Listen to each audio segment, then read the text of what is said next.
Excuses. You have any idea how many blind faith almost leaps I've had to take into the unknown?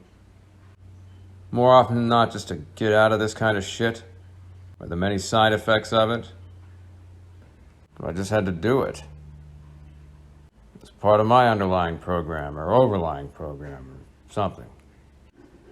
And also having a lot to do with this whole inner healing journey thing. So when there's people out there, or zombies, that come in with all the excuses, oh, the circumstances just aren't right, the stars aren't aligned, and, I got a lot going on right now, I got things to take care of, responsibilities, and so forth. My mom's sick or something, and, blah, blah, blah, so forth. Yeah, there's no excuse for abuse, for one. And two, I don't want to fucking hear it. It's never a good time. Especially for those kicking the can down the road every chance they get. Eventually you run out of square footage to keep kicking that can around it, and you end up, in the end of a cul-de-sac or something. And then what are you doing? Just kicking the can around in circles? I don't get it. I don't understand how anybody can live like this. It's a fucking nightmare. And they know that too, they talk about it. Especially the more extreme cases. Then they just keep doing the same shit over and over again. You can't tell them anything. Nothing that'll actually help or anything like that. Because again, half the time that they're complaining about things is because they need things to complain about. So it's almost like this unconscious defense mechanism thing. And the problem is if they don't have all these external problems, well, then they're left with an even bigger problem, which is themselves. But the thing is, there's help out there. It might not be something that's been officially touted in your circles or within your awareness or in your community, so to speak. But it's out there. All you gotta do is a little bit of snooping around, especially on the internet. And if you're a zombie or extremely zombified, there's the other thing to consider, which is all the roundabout shit that's going on in one's head. Because the whole thing with the zombie operating system is it can't look directly at what's going on. It's got to drum up all this other crap. Paying attention to the symptoms and trying to do the symptom management instead of getting to the real problem, which for one is the zombie, but then again, that's also why the zombie was created to begin with.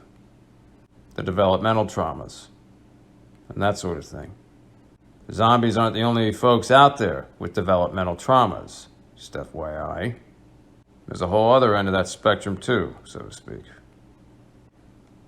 Something interesting has been happening though, something that not too long ago was considered damn well near impossible by many, and that is this whole new phenomenon with, and I quote, self-aware narcissists on TikTok and also YouTube.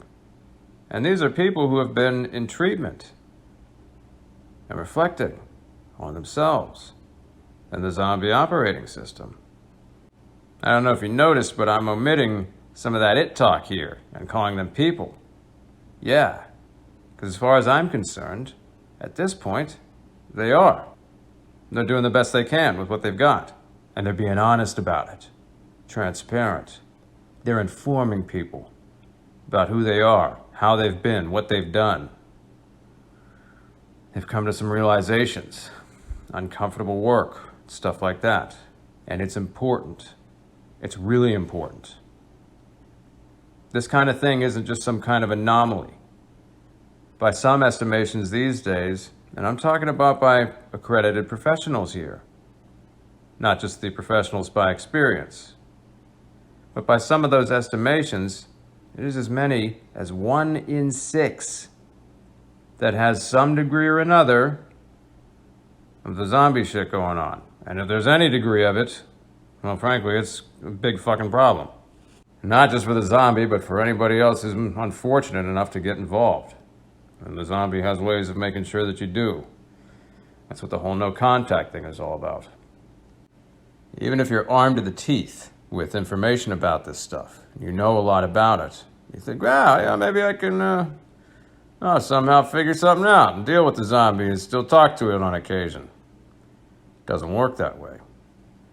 Sam Vaknin had an interesting analogy not too long ago, and that was equating the way that the dynamic plays out between the narcissist, the zombie, and the target. It's partner, quote, partner, a friend, romantic partner, quote. And he said that it's like a virus taking over a cell. I like to think of that as a slippery slope. If you start talking to it again. And then the maelstrom, the gravitational pull, the slow indoctrination process, all over again. And if it's a zombie you've already been involved with, well, it spent all this time installing its fucked up software into your system, and it doesn't take very long for it to get tapped back into any of that. And this is all, it's not like the zombie sitting in a corner half the time twisting its mustache and going, wah, ha, ha, ha, and planning this shit out. It's unconscious. These are unconscious machinations. That's some kind of byproduct of the whole fucking racket going on there with the zombie thing to begin with. I'd argue and like to point out that's also one of the things that's so fascinating and interesting about all this stuff, and can point you into some other very interesting directions, understanding all these things that are going on behind the veil. And not just with the zombies, but with you. What's going on behind your veil and your unconscious? And all the other veils within. I've said it before, I'll say it again. I'll recommend the Young to Live By folks with that sort of thing. A number of others, but they're the first that come to mind at the moment. And that's Jung, to live by, like Carl Jung. That's Steve Richards with his wife Pauline and James Dowling. They've got a hell of a thing going there. Hell of a library. It's incredible stuff. There's something really enchanting about life and the unconscious and the way that these things all interact. For the most part, unbeknownst to you, unbeknownst to us, unless we start learning about it. Learning how to speak those languages and understanding it.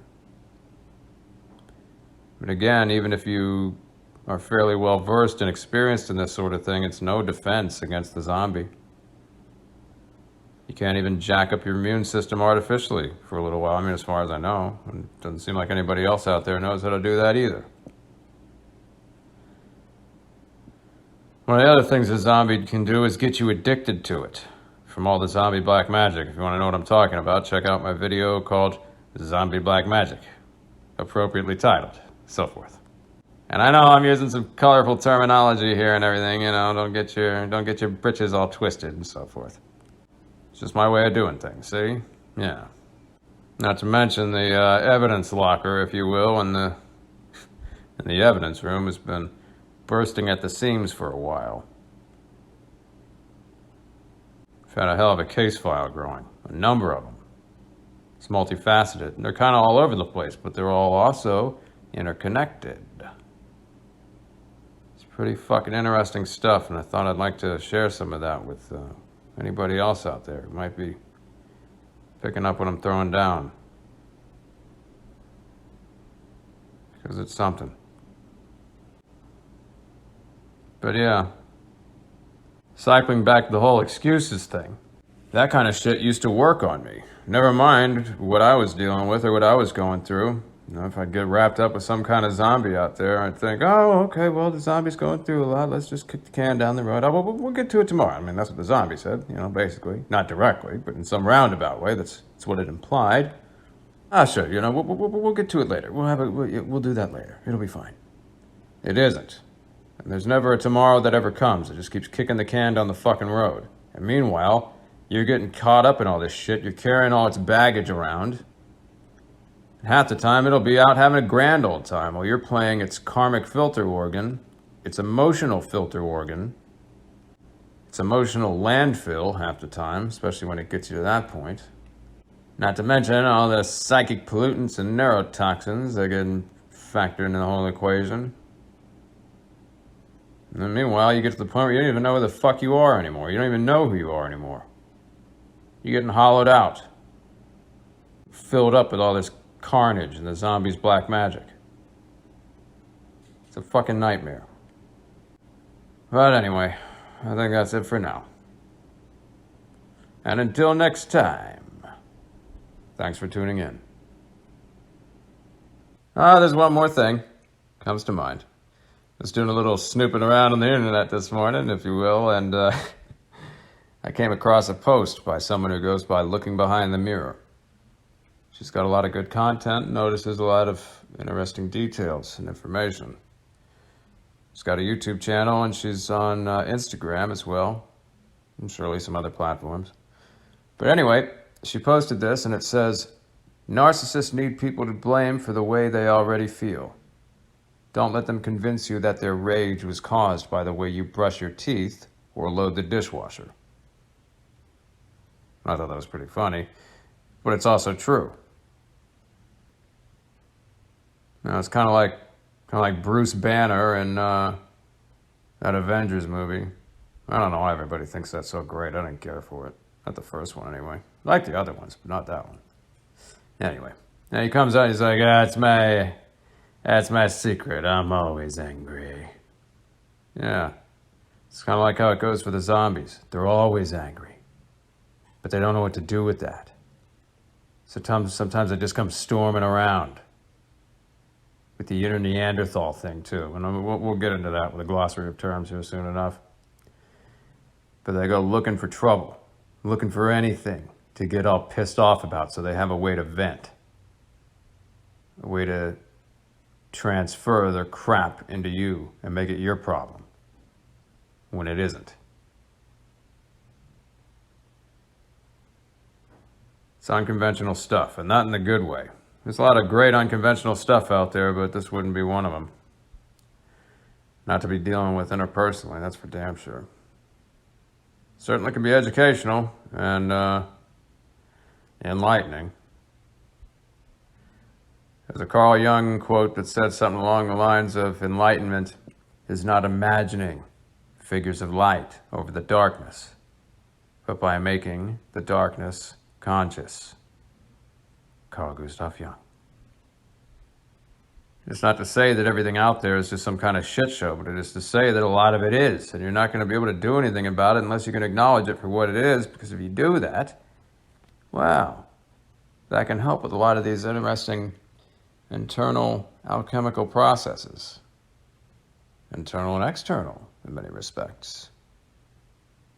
Very interesting stuff. But anyway, if you want to check out some more information or insights from Looking Behind the Mirror, be sure to check her out on the YouTube especially. She's been very helpful to me, especially at a pretty particularly dark time in my life, which was not too long ago. And mind you, that was far from the only dark time in my life, especially with similar kinds of supporting characters, if you will. I grew up in this sort of thing. I don't think I've gotten into it that much yet, but I intend to. V over here is going to be airing out a lot of his dirty laundry on the internet. That's just part of my thing. It's part of my process. It's part of my healing journey, sort of. It has been. It's hard to describe. I'll get into it more another time. But anyway, thanks again for tuning in, and until next time.